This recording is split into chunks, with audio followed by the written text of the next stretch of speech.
दिव्यांग आणि शेतकऱ्यांच्या हितासाठी धनुष्यबाण हाती बच्चू कडूंचा अखेर शिवसेनेत विलीनीकरणाचा निर्णय. शिंदेंनी आमचे सर्व मुद्दे स्वीकारलेत, आता शिवसेना वाढवण्यासाठी रक्त आटवू कडूंचं वक्तव्य. काँग्रेसला उमेदवार देण्याशिवाय गत्यंतर नाही. विधान परिषदेबाबत प्रदेशाध्यक्ष हर्षवर्धन सपकाळ यांच्याकडून स्पष्ट. आगे आगे देखो होता है क्या, सपकाळ यांचं सूचक विधान. दिल्लीत आणि राष्ट्रीय स्तरावर आम्ही काँग्रेसच्या पाठीशी, मात्र काँग्रेसनं प्रादेशिक पक्षांच्या हक्कांवर डल्ला मारू नये.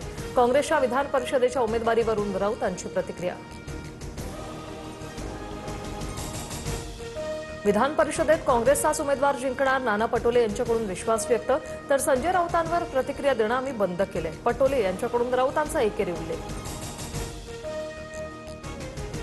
राष्ट्रवादीकडून झिशान सिद्दीकींना विधान परिषदेची उमेदवारी. मुख्यमंत्री आणि उपमुख्यमंत्री सुनेत्रा पवार यांच्या बैठकीत निर्णय. दादांचा वादा पाळल्याची झिशान सिद्दीकींची प्रतिक्रिया.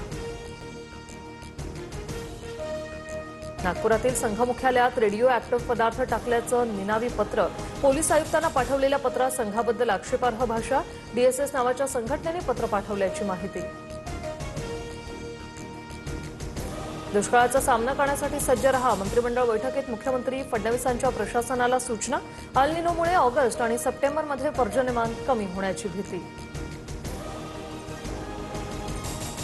मुंबईसह संपूर्ण महाराष्ट्रात उन्हाचा तडाखा वाढला. हवामान खात्याकडून पुढील 5 दिवस उष्णतेच्या लाटेचा इशारा. मुंबईत पुढील 4 दिवस तापमान सुमारे 35 अंश सेल्सिअसच्या आसपास राहण्याची शक्यता.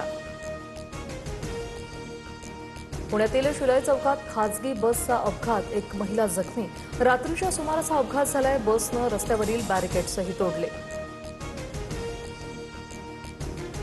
मुंबई विमानतळाजवळ स्पाइसजेटच्या फ्लाईटला 4 तासांचा विलंब. उशीर झाल्यानंतर फ्लाईट रद्द झाल्याने प्रवासी संतप्त.